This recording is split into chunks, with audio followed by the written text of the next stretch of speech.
Hello guys and welcome to another video. Today we have here a Alfa 147 with a JTD 8 valve engine. This car has a crank no start when hot. Well, I do already have a video for that. It is a very common issue on these engines. I'm looking at one over here, for example. And I already did a video for that. Why another one? Well, because like I always say, no two issues are the same, ever, or rarely, okay? So this car over here, once it reached my hands, once it came here to the workshop, I did confirm the fault code, which was only after hot. But before that, the car did not stop while driving. On the other video, it does stop while driving. This car does not have that symptom. The symptom is a little bit different. Only when you stop the car and try to crank it again, only then the car will not start. Okay? I did confirm that issue, and I did do a diagnosis with my Autel machine, and I saw on the parameters that when the car does not start, I do have RPM counting on my parameters, which means that the target of the sensor is good, the sensor is good, the wiring is good, connectors, ECU, everything is perfect regarding RPM counting, okay? What is not perfect or good is I have a fault code related to synchronization of the engine, okay? You saw me here messing around with this connector. The engine, the ECU, the management only needs, or most of the times only needs, this sensor for crank and start. Once the engine is running, it does not need that sensor for almost anything. Proof of that is I did disconnect the sensor while the engine was running, and the engine just keeps on running, okay? Once you shut off the engine and try to start it back again, it does that little jump. It wants to start, but it does not start. Believe me, it does not start, okay? On the 16 valve engines, sometimes it does, but there is a different management. On the 8 valve ones, oh no chance, okay? So I'll do here a little bit more of a verification.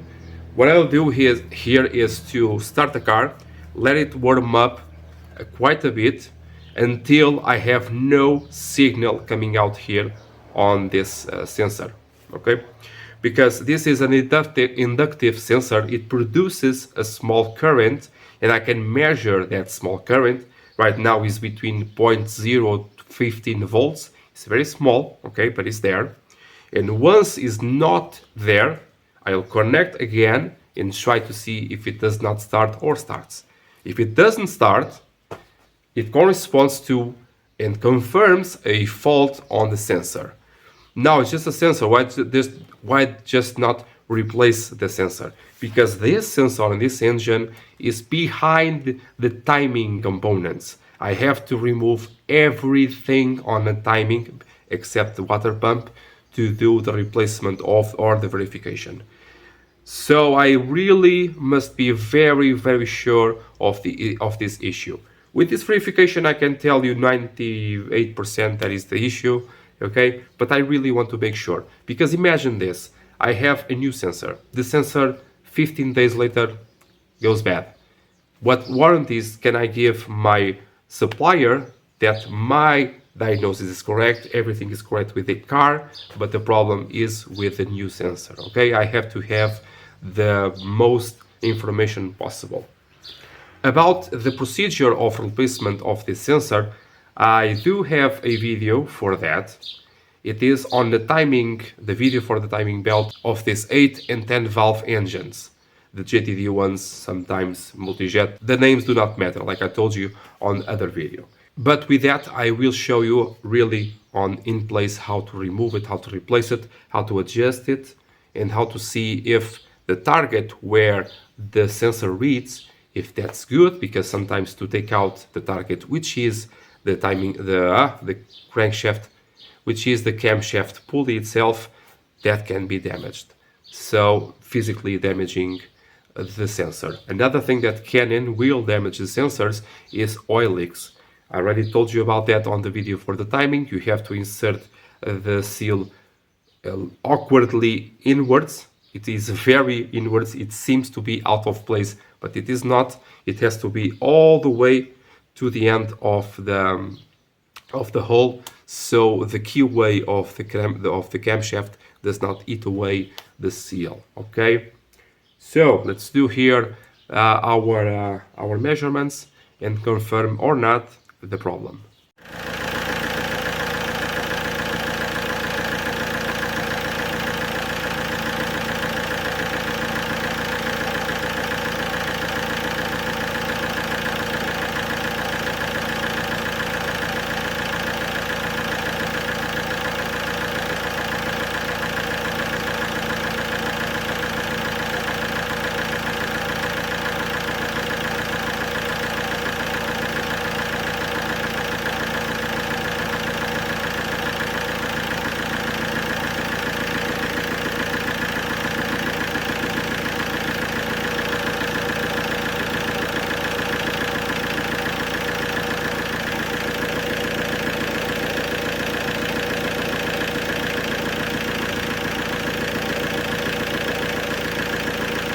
So as you can see over here, I'm measuring between pins number 1 and 3, so the middle one is not being read.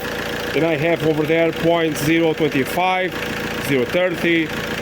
Well, really does not matter the value. It matters is measuring something, is producing some power, some tension. Okay. Once it stops producing the tension, it means that the sensor is open circuit, okay, and it will not start the engine again.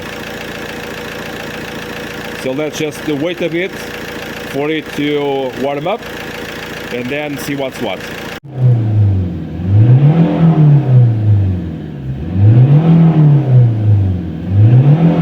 You can do this on the road also. The car is not very safe to go on the road because I have here more issues to solve. Just want to get into temperature. So meanwhile I'm having here some very floating results. I'm having 20, all of a sudden 10, and then 80. So it's starting to go. Yeah. So the fault code should be present by now.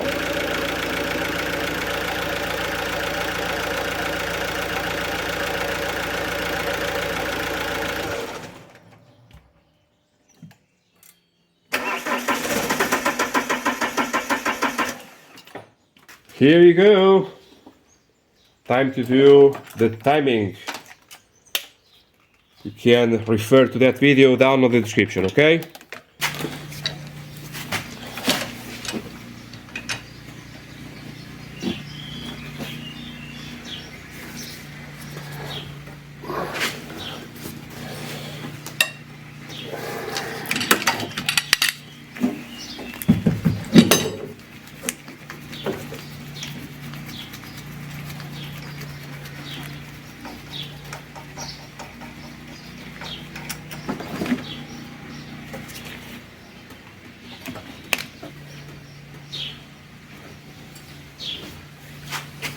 Everything is great here with the target, so no problems here.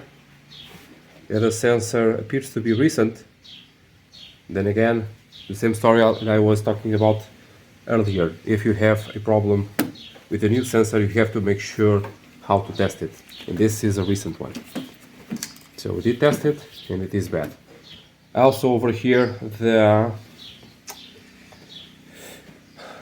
seal is not good, and I will replace it, and I already did this on the channel, okay?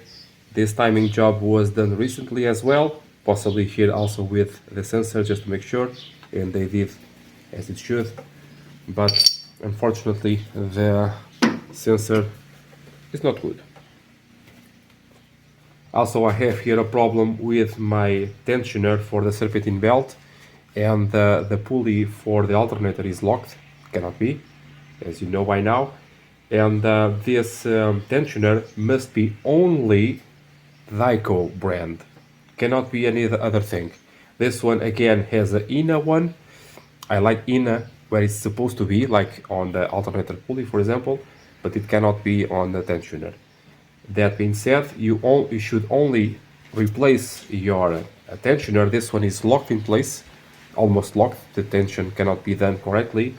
But if you replace it with the proper one, the Dyco one, you firstly have to take care here of the pulley of the alternator. It has to freewheel to one side, like I told you on so many other videos, and in that time or later do the automatic tensioner for the serpentine belt. Okay, the customer is coming, and let's carry on. Okay, it seems to me that the seal is not pushed all the way through. That's maybe why it is letting go. 4mm head bolt. On this side it is a 10, but it is not this bolt. This one is for a Japanese car. Not that it makes any difference, except if it is too tall, it can scrape onto the pulley. You can use a normal bolt, and then with some kind of abrasive can lower the head, for example. The head itself is not that high, not that tall, but the two washers over here make it a little bit tall. Now the final stage is to remove altogether the sensor or the cable for the sensor, and for that we have to take out here the small plate. For that we have a bolt over here, a 5mm head bolt, and down there near the compressor, I'll show you in a minute, you have another bolt just like this one. Okay, this plate also holds down the cable that goes, the wire that goes to the AC compressor for the clutch, the magnetic clutch, so be careful not to damage any wires. So the bolt is over there, and we have the connector for the AC compressor over here. I like to take out the connector all out, and then to make space, to make better space to reach the bolt down there. Okay.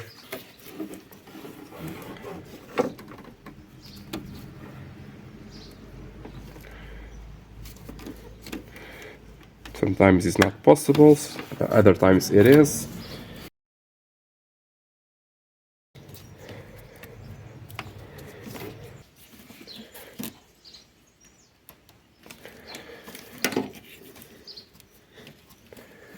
The cover can come completely out, but it is not very crucial to come completely out.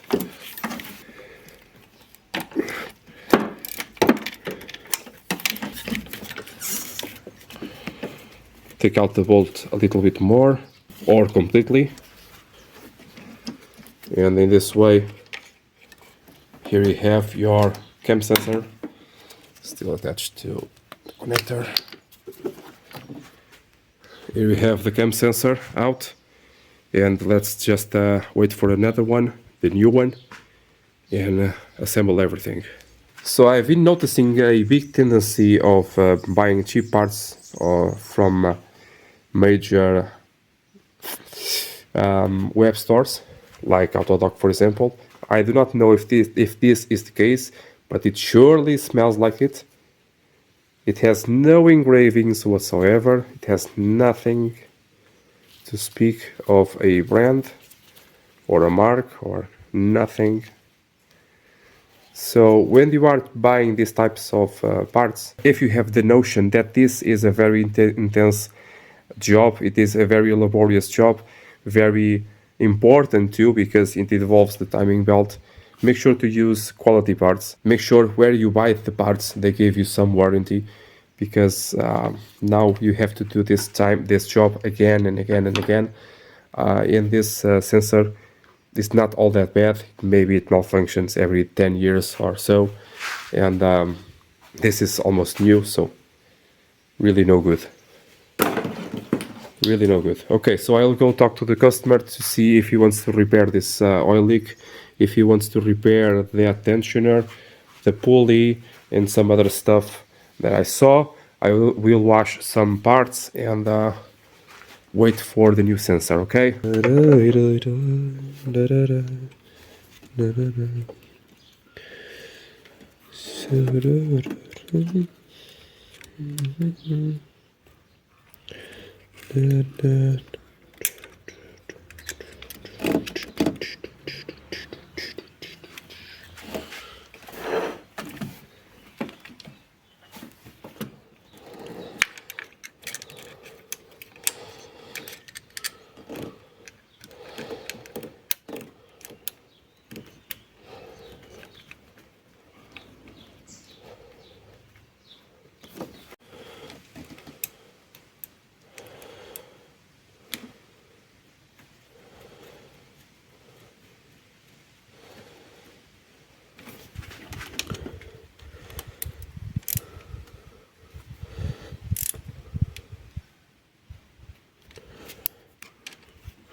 Now we have to be very careful to pass the wire through the slot over here on this cover.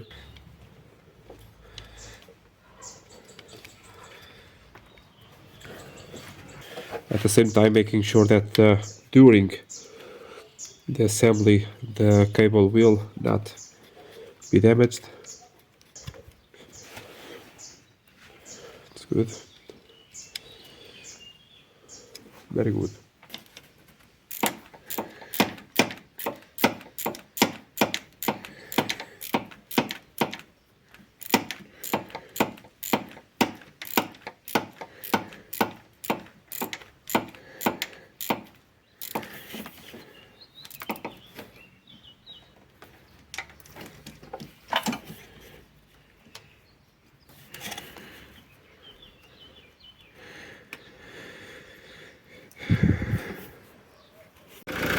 So everything is assembled.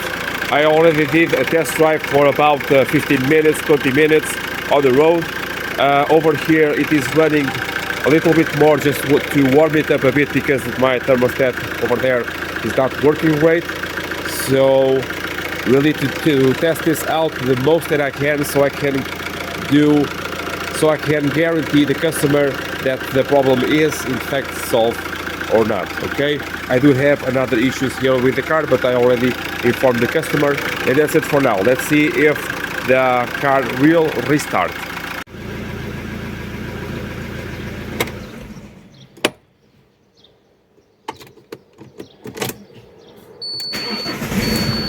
All right, once again.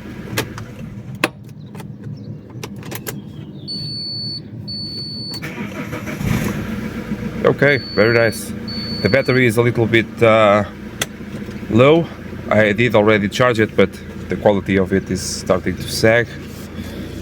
I'll do another test just to simulate, for example, going to the gas pump, going to the store, going to grab something, do an errand where the car is hot. Okay, I stop the car for about 5-10 minutes and then try to crank it again to see what's what. If the issue is solved, I will tell the customer the car is ready.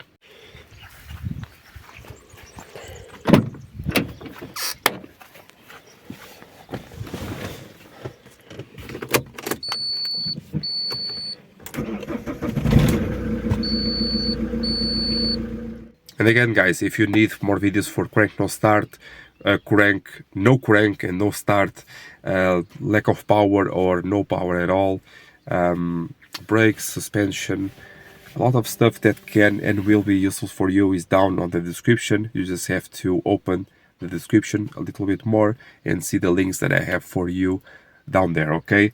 Also down there you have helps for the channel, links for helps for the channel if you are able to do so. I see you next time, guys. Bye.